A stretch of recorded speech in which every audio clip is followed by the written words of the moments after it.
nav aktuāli. Var pienākt laiks, kad šķietami tas, kas ir dikti aktuāls, vai attiecības, vai iniciatīvas, vai kādi projekti, vai tas, kas deg sirdī, var izrādīties, ka tas nav aktuāli. Bet parasti tā problēma ir, ka nevis tev nav aktuāli, bet tiem, kur tev šķita, ka tiem tiešām interesē. Tie tiešām grib izdarboties.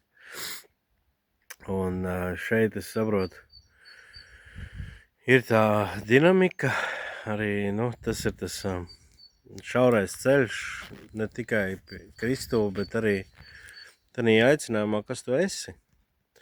Kad citreiz tās attiecības ir konkrēti uz šo periodu, šo šauro laika sprīdi, un tavs uzdevums ir viņas realizēt. Pielikt to piepūli, lai viņas realizētos.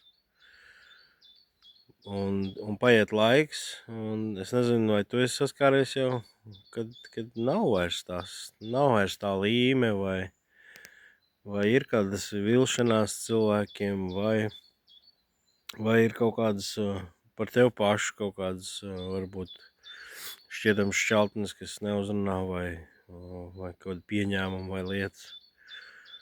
Un šeit es saprotu tādu vēsturiski, cik svarīgi pirmkārt jau, protams, nebūtu tai steigā, vai ne, jo tas arī pasauli mūs mēģina steidzināt visādā veidā un visur un tā tālāk. Un dod Dievs, kad arī kalpošanā mēs neskrienam pa galvu, pa kaklu tādā ziņā, ka savā spēkā.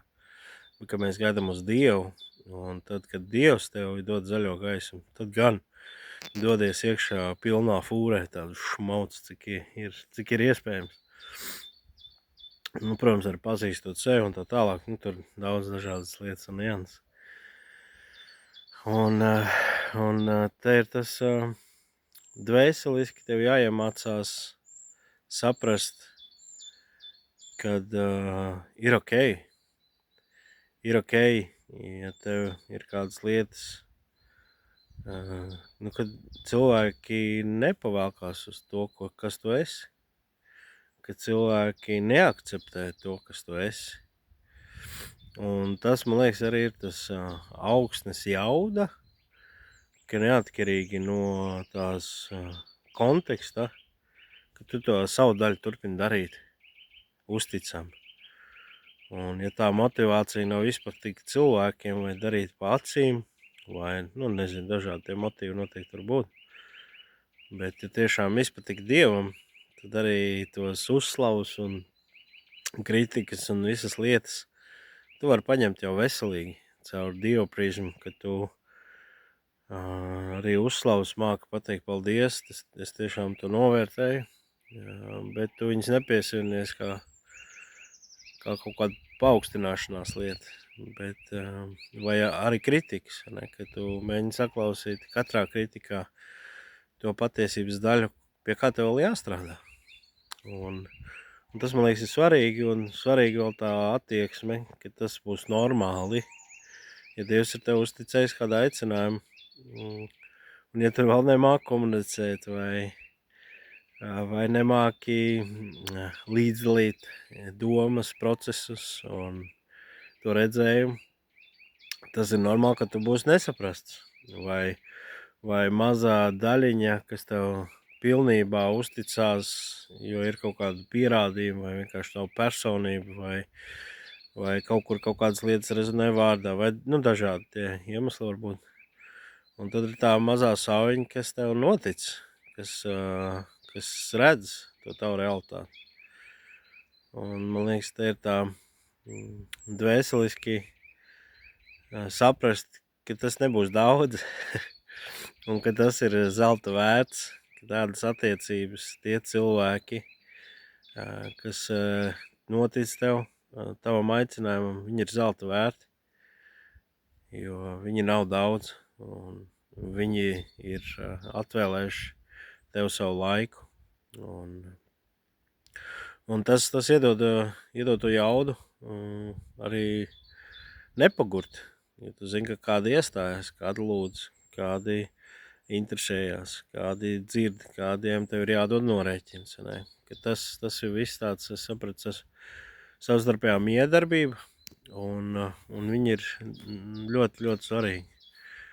Jo ir, kad mēs ejam tās ielejas, un brīžam liekas, mēs tur pavisam vieni esam, tikai ar savu balsi, vai tā kā man patīk, pat es redzu, ka citreiz, kad līderi, viņi tā kā tādā angārā lielā, tikai dzird savu balsi, un viņi nedrīkst līdzdalīt to savu kaut kādu dvēselisko sāpju vai iekšējos kaut kādas cīņas, jo tad tu iedod materiālu, kas var tikt lietots pret tevi. Bet es redzu, ka tieši tā atvērtība, protams, ne plātoties pa visu pasauli ar internetu, ne, kad tu tur dalies kādiem nonsentiem, kas tev dzīvē citreiz notiek, vai, nezinu, katram tas notiek savs. Bet, protams, ka tu atrod tos uzticamos, kam tu līdzdali, jo es redzu, ticība nav viensētnieku lieta. Viņa dažkārt liekas, ka mēs viņu būvējam no viensētas, no tā kambara, ne? Bet viņa nekādā ziņā nav viensētnieku lieta. Viņa ir komandas, viņa ir savstarpējā tādas atbildības došanas konstrukts, teiksim tā. Un tur ir ļoti daudz tās komponentes, kas ir svarīgas. Jā, bet tas mans tas bišķi pa daudz izplūt, bet tas kopsumma, ko es gribēju pateikt, kad tu kādā brīdī neesi aktuāls. Un tas ir ok. Un kad kļūst aktuāls? Tad, kad deg, ne? Vai tad, kad citreiz kļūst aktuāls, kad ir par vēlu. Vai citreiz nekad neesi aktuāls. Un tas ir ok. Ir citi aicinājumi, citi redzējumi un lietas. Un tā kā tas tāds, man liekas, nesaskumsti, ja tavs aicinājums, tavas ieceres nerezonē citos. Vēl jau vairāk, kurus tu sagaidi, kad tur vajadzētu tiešām būt. Tā kā. Un tas tad tev iedos to, man liekas, pareizo stāju, attieksmi, kad kamēr tu to dari, ne? Vai tu tiešām dari to aicinājumu, tas ir aicinājumu jautājums, vai tu dari to Dievam? Vai tu to esi gatavs nest? Vai tu esi gatavs to izdarīt līdz galam no savas puses? Ja nē, tad jautājums, vai vispār ir jēga sākt. Tad varbūt pievienojies kādai lielākai lietai. Tas varbūt būs gudrāk un lielāka svētība. Šalom, es svētīts.